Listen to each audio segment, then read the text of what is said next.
Hello बच्चों, कैसे हो। आज क्लास में हम लोग दो कंटिन्यूअस चार्ज के बीच फोर्स की बात करेंगे।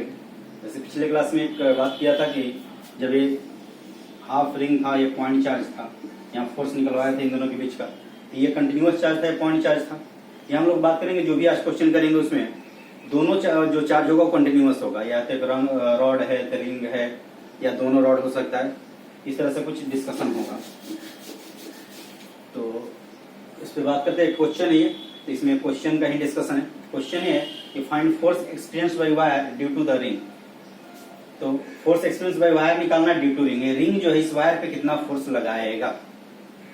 अब रिंग के कारण जो इलेक्ट्रिक फील्ड होता है हमें पता है, क्योंकि फोर्स निकालना होगा तो फोर्स निकालने के लिए चार्ज इंटू इलेक्ट्रिक फील्ड वाला फॉर्मूला लगाना पड़ेगा। जैसे वहां भी बात किया था कि फोर्स किसका भी पूछे, पॉइंट चार्ज है, एक्सटेंडेड चार्ज है, कंटिन्यूअस चार्ज है, तो कंटिन्यूअस चार्ज का फील्ड निकाल लो, पॉइंट चार्ज से मल्टीप्लाई कर दो, F = Q निकल जाएगा। पॉइंट चार्ज है तो इलेक्ट्रिक फील्ड एक ही जगह होने वाला है। लेकिन यहाँ की बात करोगे तो चार्ज पूरा फैला हुआ है, इसके कारण इस पे निकालना है। तो यहाँ पे फील्ड अलग होगा, यहाँ फील्ड अलग होगा, यहाँ फील्ड अलग होगा, तो हर जगह स्मॉल स्मॉल पार्ट पे अलग अलग वैल्यू होने वाला है। ये सब डिस्कशन हम लोग करते क्या है, तो छोटे से पार्ट पे फोर्स निकाल लेंगे और उसको इंटीग्रेट करेंगे तो पूरे पे निकल जाएगा। तो पहले जैसे जैसे देख लेते हैं, चेक कर लेते हैं, डिस्कस कर लेते हैं। और इस समय कभी कभी ऐसा भी होता है कि उल्टा डिस्कशन ज्यादा आसान होता है कि फोर्स निकालना है रिंग के कारण चार्ज इस पे रॉड पे, तुम निकालो रॉड के कारण रिंग पे, हो सकता है आसान हो। तो देखेंगे कौन आसान होगा, यहाँ मैं दोनों डिस्कस कर दे रहा हूँ, उसके बाद फिर बात करेंगे कौन सा आसान होगा, ये जो बोल रहा वही या उल्टा। तो ये नहीं कि उल्टा ही हमेशा करना, चेक कर लेना, जो बोल रहा अगर वो आसान है तो वो कर लो, उल्टा है तो उल्टा वाला कर लो, बस थर्ड लॉ लग जाएगा कि इस पे फोर्स अगर राइट में होगा तो इस पे फोर्स लेफ्ट में होगा, जो पिछले क्लास में भी बात किया था मैं। तो रिंग के कारण इलेक्ट्रिक फील्ड की बात की जाती है। इलेक्ट्रिक फील्ड का जो डिस्कशन था पिछले क्लास में आया था फार्मूला कि अगर x दूरी है या इलेक्ट्रिक फील्ड का कुछ फार्मूला आया था, क्या था, KQX divide by R² plus x² whole to the power 3/2, अगर रेडियस R है तो इन्हें डिस्कशन था। इसी फार्मूला को हम लोग यहाँ यूज करेंगे। तो यहाँ से मान लेते हैं कि x दूरी पे एक पॉइंट चार्ज है जिसका थिकनेस dx है और इस पे चार्ज dq के बराबर है। तो dq का वैल्यू क्या, लैम्डा इंटू dx के बराबर होगा। dq कितने के बराबर होगा, लैम्डा इंटू dx होगा क्या। इस dq का वैल्यू कितना होगा, तो चार्ज पर length into length, lambda dx के बराबर होगा।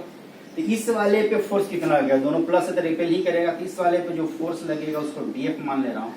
तो df का वैल्यू क्या होगा, क्या df का वैल्यू यहाँ लिख लो, df का value dq into electric field होगा। तो dq चार्ज ये वाला, इलेक्ट्रिक फील्ड वाला, अगर इसको पुट कर दे तो क्या हम लोग का df निकल जाएगा। इस df को इंटीग्रेट कर ले तो फोर्स निकल जाएगा। अब इसमें बताया था कि जो भी फोर्स का वेक्टर क्वांटिटी का इंटीग्रेशन करो, फोर्स तो वेक्टर क्वांटिटी है, तो देख लेना है डायरेक्ट इंटीग्रेट करना है, कंपोनेंट लेना है। तो देखो इलेक्ट्रिक फील्ड हमेशा इसी डायरेक्शन में होता है, तो यहाँ भी उधर ही लगेगा, यहाँ भी उधर ही लगेगा, यहाँ भी उधर ही लगेगा, सब सेम डायरेक्शन में, इसलिए डायरेक्ट इंटीग्रेशन से हमारा आंसर आएगा। तो हमेशा ही चेक करना है, ये नहीं कि df का इंटीग्रेशन f डी का ही हो जाएगा। तो अगर सेम डायरेक्शन होगा तभी डी का ही होगा, नहीं अगर सेम डायरेक्शन में होगा तो कंपोनेंट लेना होगा। दो परपेंडिकुलर कंपोनेंट लेते हैं और दोनों को इंटीग्रेट करते हैं, और जहाँ सिमेट्री होता है वहाँ एक कंपोनेंट 0 हो जाता है। तो ये सब चीजें हमेशा ध्यान रखना है, जो पहले डिस्कशन में डेरिवेशन वगैरह में आया हुआ है। अब इसको देखते हैं वैल्यू कितना आ जाएगा। तो f पर लिख लो, ये df का इंटीग्रेशन होगा, df कितना आएगा, तो dq कितना है, लैम्डा dx, और ये वैल्यू हो गया KQX divide by R² plus x² to the power 3/2। इसी को इंटीग्रेट करना है। x का लिमिट क्या होगा, तो x का मिनिमम वैल्यू कितना है, देखो 0, मैक्सिमम कितना है, क्या इन्फिनिटी है, सेमी इनफाइनाइट वायर है, यहाँ से लेके इन्फिनिटी तक फैला हुआ है, सेमी इनफाइनाइट वायर है। तो मिनिमम x का वैल्यू 0 है, मैक्सिमम वैल्यू कितना है, इन्फिनिटी, 0 टू इन्फिनिटी। तब तुमको इंटीग्रेट करना है, इंटीग्रेट करोगे तो आंसर आ जाएगा। तो इंटीग्रेट करो, देखो ट्राई करो इसका इंटीग्रेशन ऐसा की हो कि नहीं की हो। तो यहाँ कांस्टेंट को बाहर कर लेते हैं। कांस्टेंट क्या क्या है, के क्यू लैम्डा, क्या कांस्टेंट है, के क्यू लैम्डा, बचा क्या x dx, नीचे में क्या बचा, R² plus x² whole to the power 3/2, 0 to infinity. अब इसको इंटीग्रेट करें। इसको इंटीग्रेट करने का एक तरीका होता है कि जो भी ये वैल्यू है एक्स को, ये इस तरह से ए स्क्वायर एक्स स्क्वायर टर्म हो, एक्स को ये जो टर्म है उसके अकॉर्डिंग लिखते हैं, तो r equal to x tan theta करते हुए हो जाता है। दूसरा होता है कि इसको कुछ वैल्यू मान लो, R square plus x square को कुछ वाई वगैरह मान लो और देन इंटीग्रेट कर लो।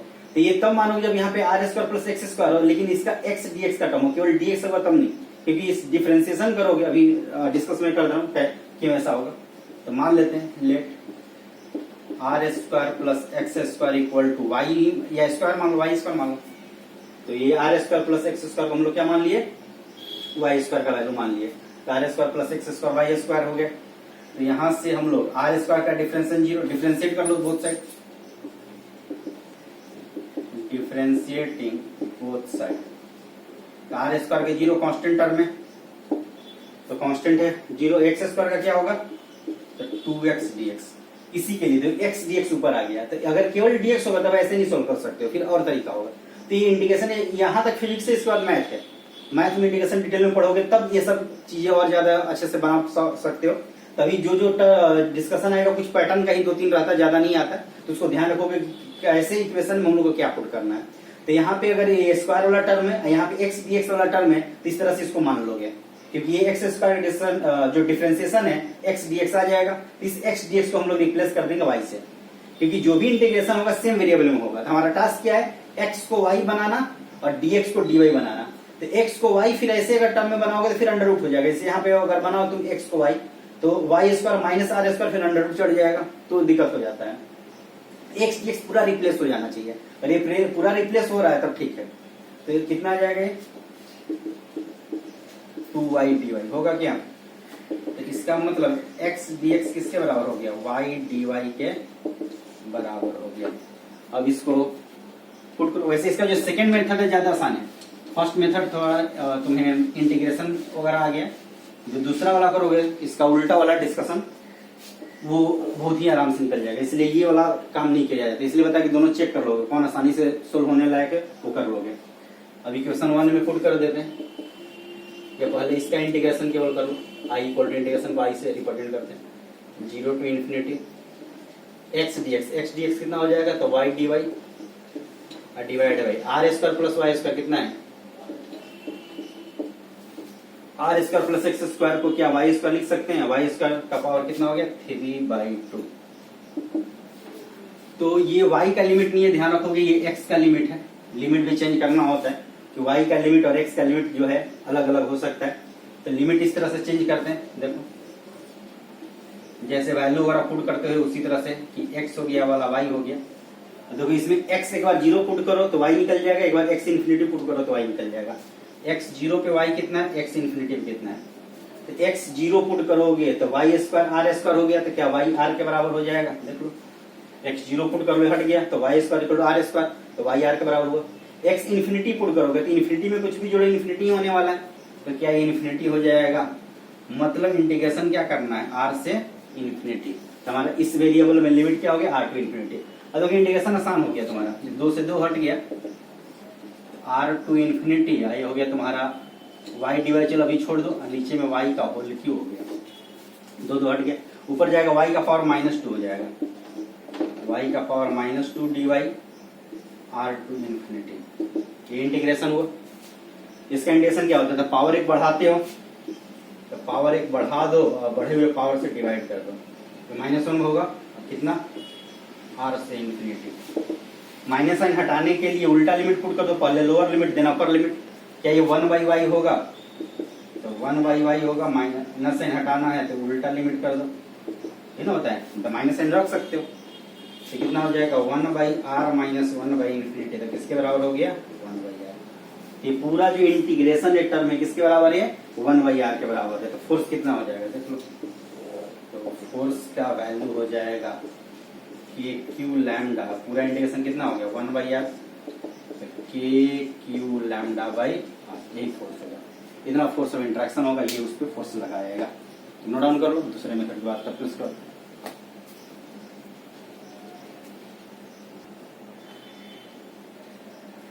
तो इसके सेकंड मेथड की बात करते हैं। तो इसमें मैं डिस्कस करने वाला हूँ उसका उल्टा, force on ring due to wire. तो वायर के कारण रिंग पे फोर्स निकालना होगा। इससे पहले क्या कि रिंग के कारण वायर पर निकाले, दोनों सेम मैग्नीट्यूड का आएगा, डायरेक्शन उल्टा हो जाएगा। तो देख लो मैग्नीट्यूड इतना आता है कि नहीं आता है। तो उसका अरेंजमेंट को थोड़ा मैं चेंज किया हूँ। अरेंजमेंट पहले ऐसे था, ये रिंग है ऐसे और ये वायर ऐसे था अरेंजमेंट। अब उसी को ऐसे ड्रॉ कर रहा हूँ। तो ऐसे तुम रखो या ऐसे रखो या ऐसे रखो, कोई फर्क नहीं पड़ेगा। इस टाइप से ये रिंग है, उसका सेंटर से इंफिनिटी तक गया हुआ है। तो ये रिंग है, रिंग से ऐसे मैंने लिया। ये सेमी इनफाइनाइट वायर है। सेमी इनफाइनाइट वायर के लिए जो इलेक्ट्रिक फील्ड का वैल्यू होता है वो कितना होता है? दो डायरेक्शन में होता है। इधर एक इधर होता है के लैम्डा बाई आर, इधर भी होता है के लैम्डा बाई आर। क्या ये इलेक्ट्रिक फील्ड होता है? ये दूरी अगर आर है तो यहाँ से दूरी तो आर ही होगा, इसमें इलेक्ट्रिक फील्ड निकालना है। तो एक का फील्ड है, दूसरे का चार्ज लेकर डिस्कस करना होता है। क्योंकि दोनों एक्सटेंडेड है तो वही इंटीग्रेशन वाला करना पड़ेगा, या फिर कुछ अगर सिमेट्री से कैंसिल आउट हो जाए तो बहुत अच्छा। तो सब देखते हैं कुछ ऐसा हो सकता है क्या। अब देखो यहाँ पे ध्यान से देखना, इसमें ये जो वायर है यहाँ से इंफिनिटी एक्सटेंडेड है, इसके कारण हर पॉइंट पे इलेक्ट्रिक फील्ड होगा। जैसे इसके कारण ये एक्सटेंडेड है, ये ऐसे ही देख लो, ये वायर हुआ, इसके कारण इलेक्ट्रिक फील्ड यहाँ पे लेके चलोगे तो दो कंपोनेंट होगा, एक ऐसे होगा, एक इधर अंदर की ओर होगा, एक ऊपर की ओर होगा, एक अंदर की ओर। यहाँ पे क्या होगा? एक उधर होगा, एक अंदर की ओर। तो एक जो इलेक्ट्रिक फील्ड होगा रेडियल डायरेक्शन होगा, जैसे यहाँ पे ये वाला पॉइंट पे एक इधर होगा, देखो यहाँ पे एक इधर होगा, एक अंदर होगा। इस पॉइंट पे क्या होगा? ऐसे होगा, एक अंदर की ओर होगा, नीचे की ओर होगा। तो एक दो रेडियल डायरेक्शन में इलेक्ट्रिक फील्ड होने वाला, ऐसे ऐसे ऐसे ऐसे ऐसे, एक अंदर की ओर होने वाला। अगर ऐसे रखोगे तो ऐसे रखोगे तो क्या होगा? एक इलेक्ट्रिक फील्ड जो होगा रेडियल डायरेक्शन में होगा, एक नीचे की ओर होने वाला है। जैसे ये भी पॉइंट लोगे यहाँ पे, ये वाला पॉइंट, तो एक इलेक्ट्रिक फील्ड क्या होगा? इस लाइन के ऐसे होना है, एक इससे दूर, क्योंकि इसका इलेक्ट्रिक फील्ड ऐसे तिरछा होता है। तो तिरछा होता है तो इधर जाएगा, एक इधर जाएगा। यहाँ इलेक्ट्रिक फील्ड क्या होगा? तो अपने से दूर, एक इधर होगा ऐसे रेडियल, एक नीचे होगा। तो क्या रेडियल वाला कैंसिल आउट हो जाएगा सब, यहाँ का इधर, यहाँ का इधर, जो नीचे वाला होगा वही ना वैल्यू बचेगा। तो ये जो इलेक्ट्रिक फील्ड का कंपोनेंट है यही तुमको फोर्स देने वाला, ये कैंसिल आउट होगा। वही अगर रिंग में ऐसे लेके चलो, कहीं भी ड्रॉ करके देख लो, जैसे यहाँ ड्रॉ करोगे, यहाँ एक इधर हो जाएगा, एक नीचे आ जाएगा, के लैम्डा बाई आर, इधर हो गया के लैम्डा बाई आर। क्या ये दोनों कैंसिल आउट हो जाएगा? ये और ये दोनों जो भी चार्ज होगा यहाँ पे, जो भी स्मॉल चार्ज होगा, मान लो यहाँ डी क्यू चार्ज है, यहाँ पे डी क्यू चार्ज है, तो फील्ड में चार्ज मल्टीप्लाई करोगे तो जो फोर्स आएगा ये दोनों तो कैंसिल आउट होगा, ये दोनों एड अप होगा। यहाँ भी डायमेट्रिकली अपोजिट अगर लेके चलोगे, एक तो फील्ड इधर आएगा, एक नीचे की ओर आएगा, एक उधर आएगा, एक नीचे की ओर आएगा, ये दोनों तो कैंसिल आउट होगा। जो नीचे की ओर होगा वही वैल्यू देने वाला। तो क्या जो फोर्स होगा, नेट फोर्स, ये इलेक्ट्रिक फील्ड तो कांस्टेंट क्वांटिटी, मतलब चार्ज का इंटीग्रेशन करना है। तो क्या हम लोग बोल सकते हैं कि जो electric field into integration of d q, या इस तरह से लिख लो, integration d q into electric field, ये ना फोर्स होता है।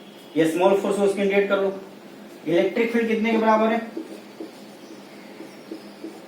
के लैम्डा बाई आर, ये ना फोर्स हुआ, चार्ज इंटू के लैम्डा, ये फोर्स हो गया। इसी को इंटीग्रेट कर ले तो हमारा काम हो जाएगा। अब देखो सिमेट्री तो हम लोग डिस्कस करने लगे, ये वाला फोर्स में इंटीग्रेट कर रहा हूं, तो डीक्यू पे इंटीग्रेट करेंगे तो पूरा चार्ज निकल जाएगा, नहीं तो फिर दोनों लोगे तो फिर आधा चार्ज लोगे तो डबल हो ही जाएगा। तो क्या यहाँ पे के लैम्डा बाई आर बाहर हो जाएगा, डीक्यू का इंटीग्रेशन कितना हो जाएगा? क्यू, क्योंकि ये वाला डीक्यू में केवल ये वाला फोर्स, यहाँ 2 टाइम्स कर दोगे तो अपने फिर क्यू बाई 2 करोगे, कैंसिल आउट हो जाएगा। तो नेट फोर्स कितना आ जाएगा? हो जाएगा के क्यू लैम्डा बाई आर, यही आंसर आया। तो एक लाइन में यहाँ पे आंसर होने वाला। अगर ये कॉलेज से बनाया हुआ है तो वर्बल भी आंसर कर सकते हो बिना पेन पे उठाए हुए। तो ध्यान से फिर से देख लो, ये वायर के कारण हम लोग इस रिंग पे फोर्स निकाल रहे हैं, उल्टा काम कर रहे हैं। तो इस वायर के कारण जो फील्ड, इस वायर जो है, वायर के कारण जो फील्ड होता है इस प्लेन में, एक रेडियल ऐसे होता है हर जगह, एक नीचे की ओर होता है, ऐसे होता है इस वायर के कारण। जैसे यहाँ निकालना है तो ये इधर जाएगा तो इधर जाएगा, तो एक इधर की ओर रहेगा, एक नीचे की ओर रहेगा। तो हर जगह एक रेडियल डायरेक्शन में फील्ड होगा, एक नीचे की ओर होगा। रेडियल वाला जो होगा एक दूसरे के डायमीटर वाला कैंसिल आउट कर देगा, नीचे वाला एड अप होगा। तो चूंकि फील्ड कांस्टेंट वैल्यू है, दूरी तो सबका बराबर है, तो फील्ड जब भी कांस्टेंट होता है तो फोर्स क्या हो जाता है? तो फील्ड इनटू चार्ज। फील्ड जब वैरी कर रहा था तब ना इंडिकेशन का सहारा लेना पड़ता है। यहाँ तो इंडिकेशन कर भी रहे हो तो वही वैल्यू है, डायरेक्ट लिख सकते थे field into charge, field same direction, field into total charge, ये आंसर है। तो फील्ड इनटू टोटल चार्ज, ये आंसर, एक लाइन का आंसर है। तो अगर ध्यान दो तो ये बिना पेन उठाए हुए ये डिस्कशन किया जा सकता है, जो उतना लंबा गया।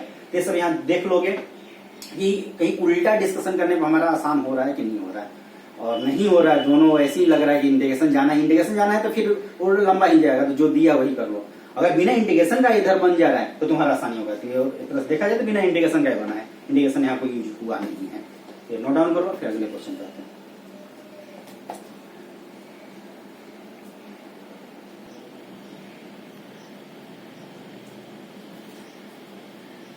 तो नेक्स्ट क्वेश्चन देखते हैं। नेक्स्ट क्वेश्चन है कि ये सेमी इनफाइनाइट सर्कुलर वायर है जिसपे चार्ज क्यू रखा हुआ है, और एक इनफाइनाइट रॉड है जिसपे चार्ज डेंसिटी लैम्डा है। इनफाइनाइट रॉड है, उसको डॉट या क्रॉस से दिखा सकते हो, या तो डॉट होगा या फिर क्रॉस होगा। डॉट होगा मतलब बाहर की ओर, क्रॉस होगा मतलब अंदर की ओर। तो ये इनफाइनाइट रॉड है, तो ये इधर की ओर भी इन्फिनिटी तक है, इधर अंदर की ओर भी इन्फिनिटी तक है। इनके बीच फोर्स ऑफ इंट्रैक्शन निकालना है। अब यहाँ पे डिस्कस करना होगा कि इसका फील्ड लेके इसके चार्ज को डिस्कस करें या इसका फील्ड लेके उसके चार्ज को डिस्कस करें, मल्टीप्लाई करके निकालें। तो देखो, अगर यहाँ पे देखो तो ये आधा रिंग है, अब पूरा ये इनफाइनाइट तक फैला हुआ है। तो रिंग जो ये ऐसे आधा है, इसके सेंटर पे हम लोग को फील्ड पता है, तो रॉड ऐसे फैला हुआ पूरा, ये आधा रिंग हुआ और पूरा रॉड फैला हुआ है। तो यहाँ तो हमको इस पॉइंट पे तो हमको तो इलेक्ट्रिक फील्ड पता है यहाँ सेंटर पे, लेकिन इधर का इलेक्ट्रिक फील्ड तो पता ही नहीं है।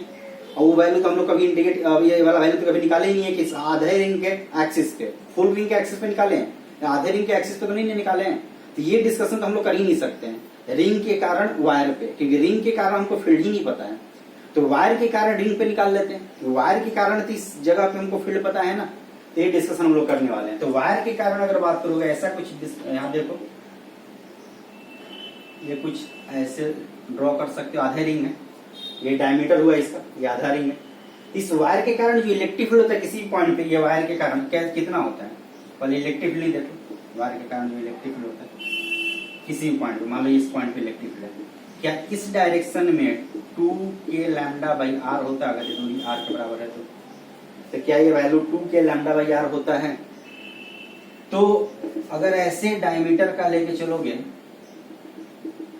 इस तरह से, तो वैल्यू जो फील्ड का आएगा, यहाँ पे फोर्स का आएगा, तो मान लो यहाँ का पॉइंट है या यहाँ का पॉइंट है, कहीं भी पॉइंट लेके चलोगे, ठीक है। तो जो फोर्स अगर यहाँ पे फोर्स ऐसे लगेगा, यहाँ पे फोर्स ऐसे लगेगा, इस तरह से होगा। क्या इसको सिमेट्री पे देखा जा सकता है? अगर सिमेट्री पे देख लो तो तुम्हारा डिस्कशन आसान हो जाएगा। ये काम करो, जैसा है वैसा ही हम लोग फोर्स में ड्रॉ करें। पहले फील्ड का बता दिया कि फील्ड जो होगा, ये वायर है, इधर भी इन्फिनिटी उधर भी इन्फिनिटी है, इसी प्लेन में उसका जो फील्ड होगा रहेगा कितना, 2k लैम्डा बाई आर, क्योंकि ये आधा रिंग हो गया, इधर भी इन्फिनिटी इधर भी इन्फिनिटी। ये पॉइंट जो है इसके लिए भी इन्फिनिटी हुआ, इसके लिए भी इन्फिनिटी हुआ, तो यहाँ पे जो फील्ड होगा कितना होगा, 2k लैम्डा बाई आर के बराबर होगा। तो इसको हम लोग इस तरह से करें, फील्ड तो ध्यान ही रखोगे, जो डायग्राम उसी के वैसा ही हम लोग ड्रॉ कर लेते हैं, वैसे ही सोल्व कर लेते हैं। तो चलो यहीं पे कर देते हैं, क्वेश्चन नोट डाउन कर लिए होगे, इसको थोड़ा सा बड़ा ड्रॉ करो।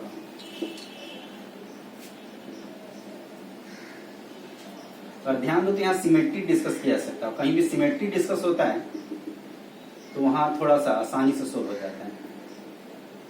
इसके कारण हम लोग को फील्ड निकालना है, पूरा इन्फिनिटी तक है, तो कोई भी आर दूरी पे फील्ड लेके चलोगे तो कितना आएगा, 2k लैम्डा वायर, किधर, रेडियली आउटवर्ड डायरेक्शन, ये ना होगा। इस वायर के कारण फील्ड जो होगा, वायर है, फील्ड यहाँ इधर, यहाँ इधर, यहाँ इधर, यहाँ इधर, तो फील्ड यहाँ पे इस डायरेक्शन में हो जाएगा, यहाँ पे इस डायरेक्शन में हो जाएगा फील्ड होगा। अगर सिमेट्रिकल हम लोग ले ले दो पॉइंट, तो इधर का जो है कैंसिल आउट होगा, इधर वाला ऐड होगा, वैल्यू निकाल लेंगे। तो यहाँ पे कुछ स्मॉल चार्ज लेके बात कर लेते हैं। यहाँ पे थीटा एंगल पे, ये एंगल थीटा है, ये एंगल थीटा है, ये डी थीटा है, छोटा सा एंगल, इधर भी डी थीटा होगा।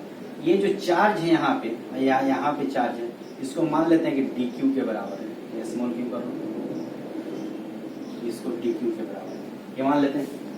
इससे फोर्स कितना लगेगा इस वाले चार्ज पे, क्या D q into electric field होगा, या पहले मैं डी एफ ही लिख लूँ, उसके बाद कॉम्पोनेंट वैल्यू लेके सोल्व कर लेंगे।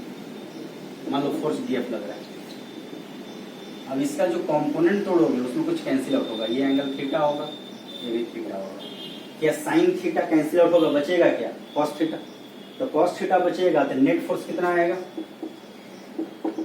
क्या 2df का कॉस थीटा आएगा, इसी का इंटीग्रेट करोगे नेट फोर्स आएगा। ये df का कॉस्ट है, df का कॉस्ट है, कितना हो जाएगा, 2df का कॉस्ट है।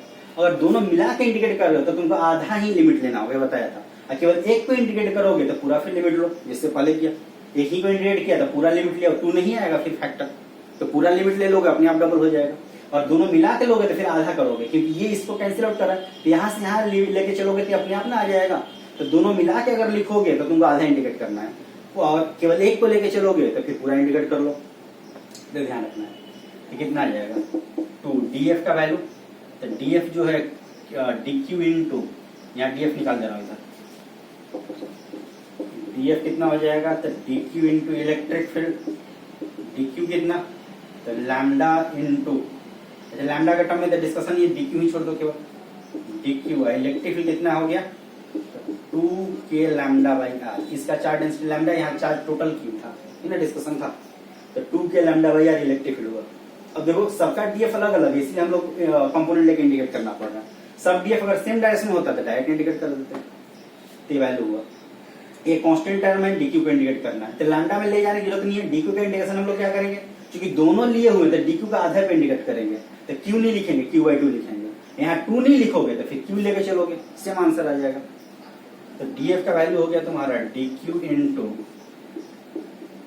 2K लैम्डा बाई आर, इधर जो वैल्यू है cos थीटा।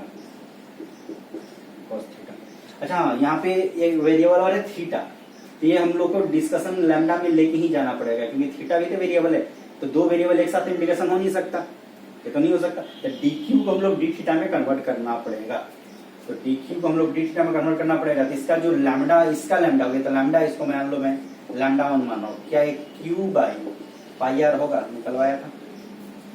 ये आधा जो लेंथ है वो पायर होता है, तो चार्ज बाई लेंथ, ये चार्ज पॉइंट लेंथ हो जाता है लैम्डा 1।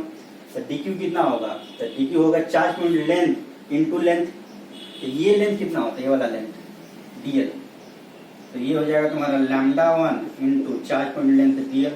DL क्या RD थीटा होता है, आर्क लेंथ। तो चार्ज कितना होगा, charge point length into length, charge point length इतना हो गया, और RD थीटा से मल्टीप्लाई करो, ये आर्क लेंथ जो RD थीटा, ये कितना हो गया 2K लैम्डा बाई आर। तो लैम्डा 1 कितना हो गया Q/πr, और RD थीटा, R से R कैंसिल आउट करा, तो बचा कितना 2K लैम्डा थीटा, ये वैल्यू हो गया। अब तो कोई कैंसिल आउट कराना नहीं है, इस वैल्यू को यहाँ पुट कर लो DQ पे 2 इवन, अच्छा DF डायरेक्ट पुट कर लो यहाँ पे 2 के बाद ये DF वैल्यू हम लोग निकाले ना, DF वैल्यू कितना आ गया, DF वैल्यू आ गया तुम्हारा 2K lambda Q/πr into D theta, D theta है इधर cos थीटा, है ना हुआ। तो ये तो पूरा कांस्टेंट टर्म, इसको बाहर कर लो और उसको इंडिकेट कर लो, तो कांस्टेंट टर्म को बाहर करोगे तो 4K लैम्डा Q/πr, इंडिकेशन क्या होगा cos theta D theta. Limit कितना, क्योंकि दोनों तरफ लियो तो लिमिट आधा ही लेना है, कितना, तो 0 से लेकर 90 डिग्री, हम लोग 180 पे नहीं जाना। अगर एक केवल इंडिकेट करोगे तो -90 से +90 कर लोगे, क्योंकि इधर का प्लस एंगल होता है, इधर का माइनस एंगल होगा, तो 0 to 90 डिग्री।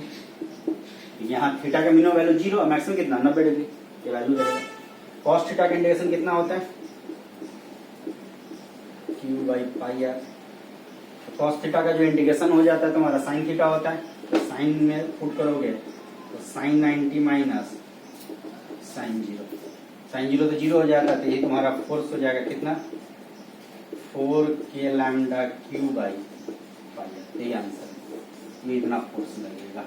तो ये फोर्स हो जाएगा तुम्हारा जो हम लोग निकाले वायर के कारण, किस पे, रिंग पे, तो वायर के रिंग पे इतना फोर्स होगा। ठीक है, नोट डाउन करो।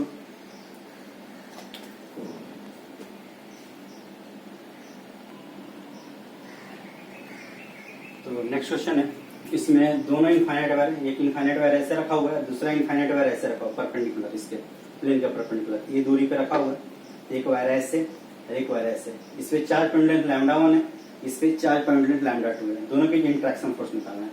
अब दोनों इनफाइनाइट वायर है, तो किसी के फील्ड लेके किसी का चार्ज मल्टीप्लाई करके निकाल लो, उससे कोई फर्क नहीं पड़ने वाला।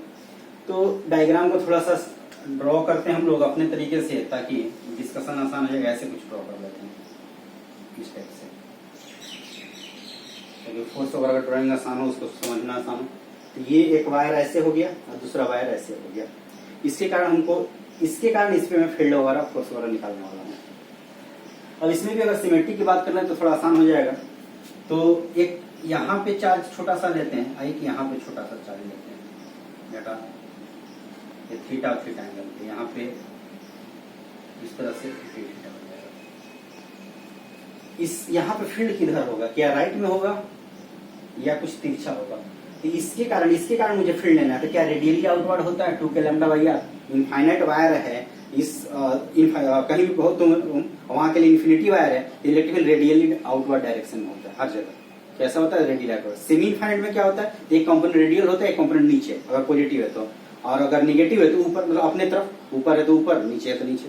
तो ये अपने तरफ जाते वक्त हुआ, और रेडियली इनवर्ड हो जाएगा। फिर ऐसे हुआ था, रेडियली इनवर्ड है कि इधर हो जाएगा। तो इनफाइनाइट में रेडियली आउटवर्ड होता है 2k lambda by r, semi infinite में k lambda by r outward होता है, और k लैम्डा बाई आर जो होता है उसके पैरेलल में होता है, उसके अपोजिट या उसके तरफ एक आउटवर्ड होता है। ये ध्यान रखना है सर। तो इस पे जो फोर्स लगेगा इधर लगेगा dF का वैल्यू, और इस पे जो फोर्स लगेगा इधर लगेगा dF का वैल्यू, इस चार्ज पे। और इसमें सिमेट्री लेने का फायदा क्या हुआ, क्यों सिमेट्री लिया गया, दिख रहा होगा, इतना भी डिस्कशन हम लोग कर चुके, तब पता चल रहा होगा कि कहाँ में सिमेट्री लेना, किस तरह से लेना है। दोनों तरफ इन्फिनिटी है, सिमेट्री तो होगा नहीं। अभी मान लो कुछ 30 डिग्री एंगल पे होता है, 60 डिग्री एंगल पे होता है, तब सिमेट्री नहीं होता। तो इन्फिनिटी है तो सिमेट्री तो ही सकता है, दोनों 90 डिग्री तक है तो सिमेट्री ले लेंगे, और आधा ही हम लोग इंडिकेट करेंगे डबल लेकर के। तो ये जो कंपोनेंट है कैंसिल आउट हो जाएगा, वर्टिकल वाला डीएफ का साइन थीटा, कंपोनेंट क्या इंडिकेट करना है, डीएफ का कॉस थीटा। तो यहाँ एक कंपोनेंट आ गया डीएफ का कॉस थीटा, यहाँ भी कंपोनेंट कितना आ गया, डीएफ का कॉस थीटा। हमारा टास्क क्या है, डीएफ निकालना। डीएफ निकलेगा तब ना इंडिकेट करोगे। तो डीएफ का वैल्यू क्या होगा, तो डीएफ का वैल्यू हो जाएगा charge dq into electric field. Dq charge कितना हो गया, यहाँ जो चार्ज डीक्यू कितना होगा, तो देखो यहाँ पे हम लोग यहाँ से इसको मान लेते हैं, ये दूरी जो है x के बराबर है, ये जो लेंथ छोटा सा लेंथ है वो कितना होगा, dx हो जाएगा। क्या ये दूरी x मान लेते हैं, तो छोटा सा लेंथ कितना होगा ये dx, तो ये दूरी हो जाएगा तुम्हारा dx के बराबर। तो dx में इसके लैम्डा से मल्टीप्लाई कर लेंगे, ये लैम्डा 1 है, ये वाला लैम्डा 2 तुम्हारा होगा। तो लैम्डा 2 में dx को मल्टीप्लाई कर देंगे तो चार्ज निकल जाएगा। और यहाँ पे फील्ड कितना होगा, तो दूरी ये वाला लेना होगा, ये वाला, ये दूरी a के बराबर है, x है। तो देखो dq क्या, lambda into dx, lambda 2 into dx हो जाएगा, हो जाएगा लैम्डा 2 इंटू dx। और इलेक्ट्रिक फील्ड क्या हो जाएगा, इलेक्ट्रिक फील्ड हो जाएगा तुम्हारा 2k लैम्डा, लैम्डा कौन, लैम्डा 1, इसके कारण इलेक्ट्रिक फील्ड ले रहे हैं। तो फील्ड इसका और चार्ज इसका, तो चार्ज वाले में इसका लैम्डा होगा, फील्ड वाले में इसका लैम्डा होगा। तो लैम्डा 1 होगा, और आर कौन सा, ये वाला दूरी, यही। तो अंडर रूट हो जाएगा तुम्हारा a square plus x square, ये वैल्यू होगा। ठीक, अब इसको यहाँ पुट कर लो, ये df का कॉस्ट वहां पे आ जाएगा। अब देखो यहाँ पे दो वेरिएबल हो रहा है, कौन सा, एक थीटा भी वेरिएबल है, एक्स भी वेरिएबल है, किसी एक में कन्वर्ट करना होगा। देखो ये एंगल भी वैरी कर रहा है और एक्स भी वैरी कर रहा है। एक्स में रखोगे लिमिट तो 0 टू इन्फिनिटी करना होगा, थीटा में रखोगे तो 0 टू 90 डिग्री करना होगा। ये सब डिस्कशन एंगल वाला में ही आसान होता है, क्योंकि एक्स में होगा तो ये अंडर रूट वाला पार्ट चल जाएगा, फिर वही वाला बात करना होगा, इसको कुछ वैल्यू लिखोगे, और वो वाई स्क्वायर से जो पहले वाला था उसमें फिर डबल वाला आ जाएगा, ये डिफरेंशिएशन करोगे तो 2x dx वाला पार्ट आ जाएगा, तो तरस करना होगा। एंगल वाला लेके चलते हो तो हमेशा आसान होता है, तो मैं एंगल वाले में कन्वर्ट करने वाला इसको। तो dx को d थीटा बनाना होगा, क्योंकि अगर थीटा कॉस थीटा है, देखो df कॉस थीटा इंडिकेट करना, df मेरा निकल गया, एक थीटा वेरिएबल होगा, एक dx वेरिएबल होगा। तो अगर x हटाओगे तो dx को भी हटाना पड़ेगा, ये नहीं कि x को थीटा बना दिए और dx वही रहेगा। तो हमको टास्क है dx को d थीटा बना देना है और x को थीटा में कुछ फार्मूला लिखना है। तो देखो क्या बनेगा, तो यहां से देखो कुछ रिलेशन x और थीटा में कुछ आ सकता है, कैसे, तो tan थीटा से। tan थीटा क्यों, तो tan थीटा होगा परपेंडिकुलर और बेस, तो एक वेरिएबल यहाँ और ये कांस्टेंट हो जाएगा। पहले ही बताया था, जब भी ये रिलेशन लिखते हैं उसमें एक कांस्टेंट डाला जाता है। साइन थीटा लिखोगे तो परपेंडिकुलर बाई हाइपोटेन्यूज, ये भी तो वैरी कर रहा है हाइपोटेन्यूज, लेकिन ये वाला चीज कांस्टेंट है, इसको लेना कैसे लोगे, तो tan से या cot से, या तो tan थीटा लिख लो या cot थीटा लिख लो। तो ये ध्यान रखना है यहाँ पे। तो tan थीटा क्या हो जाएगा, तो perpendicular by base, x equal to हो जाएगा a tan theta. Question number 1 मान लो, इसमें x को a tan थीटा पुट कर देंगे तो dx कितना होगा, डिफरेंशिएट कर लो, तो dx हो जाएगा a। tan थीटा का डिफरेंशिएशन क्या होता है, और थीटा में लिमिट पुट करेंगे 0 to 90 डिग्री, इन्फिनिटी है, तो ये बता दे रहा हूँ। मिनिमम 0 और मैक्सिमम कितना 90। और दोनों वैल्यू लोगे तो यहाँ से यहाँ, अगर केवल एक वैल्यू लोगे तो फिर -90 से +90 करना होगा, तो दोनों वैल्यू ले लेते हैं और 0 to 90 इंटीग्रेट कर लेते हैं, आधा इंटीग्रेशन। जब दोनों वैल्यू लेंगे तो दोनों लोगे तो आधा इंटीग्रेशन, तो दोनों वैल्यू लेके आधा इंटीग्रेशन कर लेंगे, कितना आ जाएगा। tan थीटा का इंटीग्रेशन क्या होता है, sec स्क्वायर थीटा, सब वैल्यू निकल गया है, पुट कर लो। तो नेट फोर्स अभी यहाँ पे लिखा था, क्या आया था, नेट फोर्स का वैल्यू, किसको इंटीग्रेट करना हम लोग, नेट फोर्स का जो वैल्यू है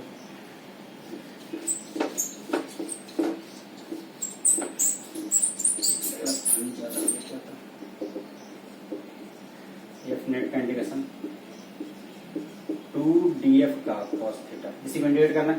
df का कॉस्ट वहां, df का कॉस्ट यहाँ, लिमिट का 0 to 90 डिग्री। इसको अगर थीटा में लिमिट पुट करना तो कितना करना, 0 to 90 डिग्री। 2 df का वैल्यू कितना है, तो लैम्डा